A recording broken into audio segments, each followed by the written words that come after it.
I'd managed to leave it 6 weeks without touching it, but it's almost like the battle started again, because the bits that I pull are there and I'm trying so hard to resist, but tension was just building up in me.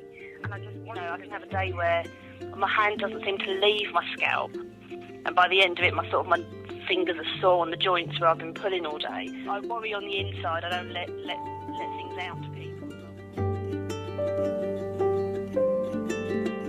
When you have an itch, got to itch it.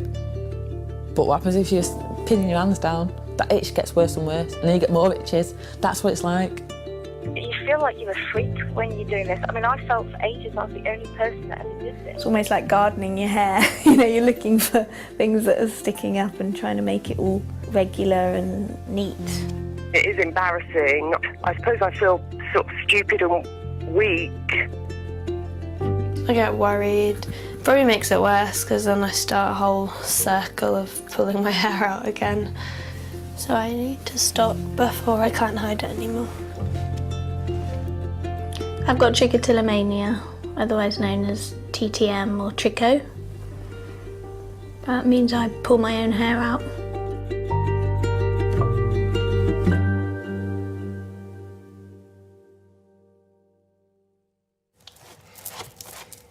I just love having hair. It's probably the top thing in my life. And the next thing, obviously, is my family and friends. And then the next thing is my car. Those are the things that make me really happy.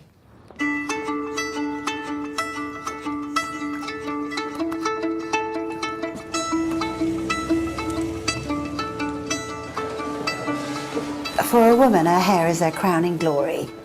It is the essence of what makes us feel feminine. Oh yes, that will be stunning. But for women with trichotillomania, they have an irresistible urge to pull it out. And it is without a doubt the worst form of hair loss that I have ever witnessed. So 25 years ago, I opened this salon to specialise in treating women with TTM.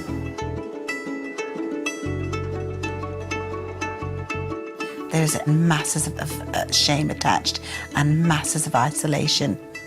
Very often they might have gone 10, 20, 30 years never telling a soul about this. That is very, very damaging and very sad. If I say to somebody I've got trichotillomania, they go, oh God, that sounds bad. What is it? I say to them, I pull my hair out. Well, what do you do that for? It is a condition that's serious, that absolutely destroys you. The worst bit out of it all is this bit. That's where I originally started pulling from in the first place. Oh no, Baba, Mummy's sorry. This is the most frustrating bit.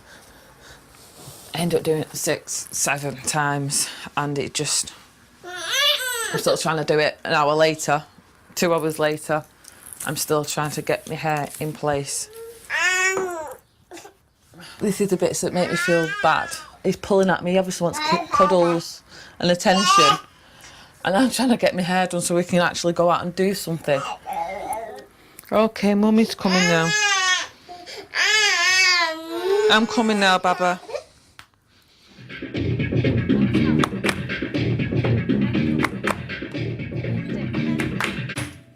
Yeah, it all came back to you while we were doing it. I always find a way of disguising it.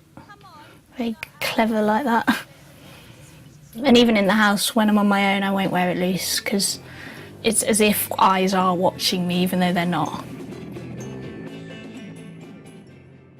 The way I clip it in is just using Kirby grips. It's always quite hard when I go through airport security, because I have to take my Kirby grips out because they beep. So then, this is my hair. It's never nice, this bit, but it's looked a lot worse, so I'm kind of okay looking at it. Although the bit right here is very conscious that this is a weak area, so it doesn't feel great having my back to you at all.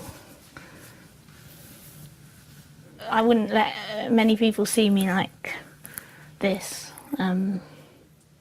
Particularly people I wanted to maybe to impress or something, be attractive in front of. And my boyfriend Yamin hasn't seen my hair. And he's sort of helped stimulate the motivation to stop pulling my hair, really.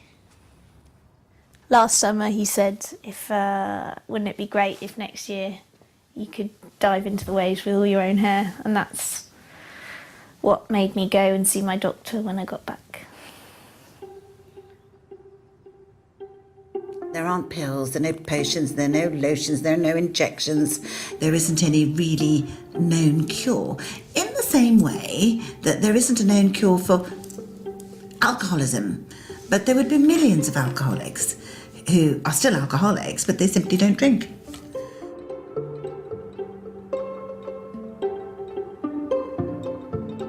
I don't notice when I pull out my hair.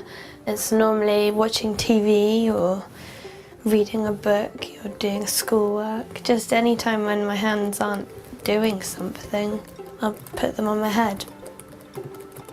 It's normally once I've pulled out quite a bit and there's pieces in my hand or on my bed, or when my friend, my mum or my boyfriend has shouted at me for doing it or said, "Oi, what are you doing?" And that's when I realise what I've done, and it's a bit too late by then.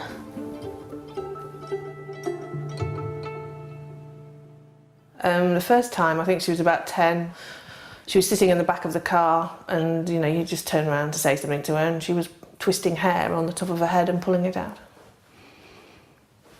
But then you think, well, that's just a one-off or a habit, and you don't really see the significance in there until it becomes very obvious when there's a bald patch there. But I remember Nick and I crying together because there was nothing we could do. Because in a way, I suppose you think, what did you do that caused her to do it? Or was there something, in her upbringing? They probably want to help me, and they did try, and they say don't do it, but it's the bit between not doing it and someone telling you. They just want me to stop, and I want to stop, but there's something there that's still going at the moment. Trying to understand why. I think that's the hardest thing. Yes, because I still don't understand. I know she does it, but I don't know why.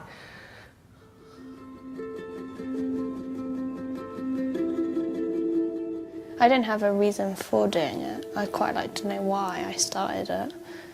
But if someone could tell me, that'd be a bit better than everyone asking me all the time.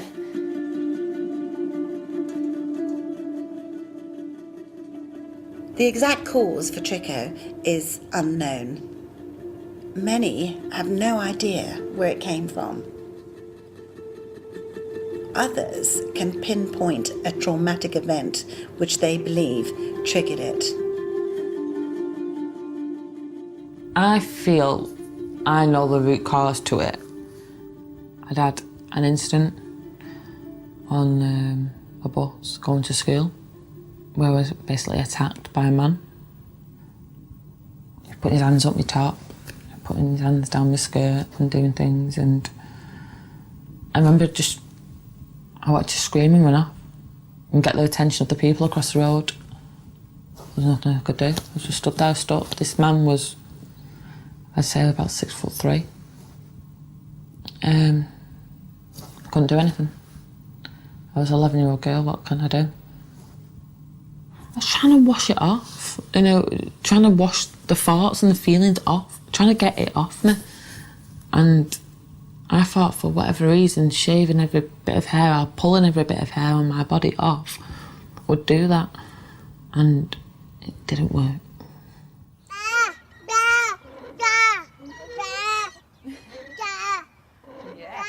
Conquering TTM is far more than just getting your hair back.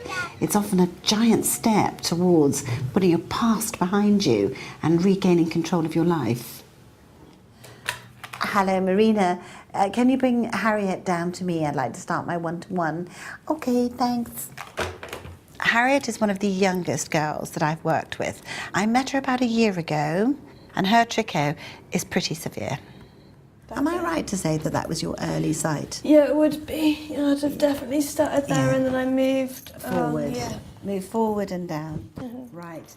With girls like Harriet with acute trick, we use an interlace system which is designed to cover the area with mesh, extensions and hair, and it acts as a barrier and it stops the girls getting their little fingers underneath and gives the hair a chance to regrow. Number 1, my confidence has improved. Number 2, I'm not so embarrassed. 3, I feel that no one notices my... The girls enjoy the newfound confidence that the interlace system gives them for 6 months. Number 24, I've been brave enough to talk... Next week, Harriet will be seeing for the first time if her hair has regrown or if after 7 years of pulling, she's caused permanent damage. In the worst case scenario, I think it would be that my hair hasn't grown at all, or there's patches where there isn't any hair. I think I'll be quite upset if there are patches that haven't grown back. Because that's it really. I'll be 17 years old and already bald.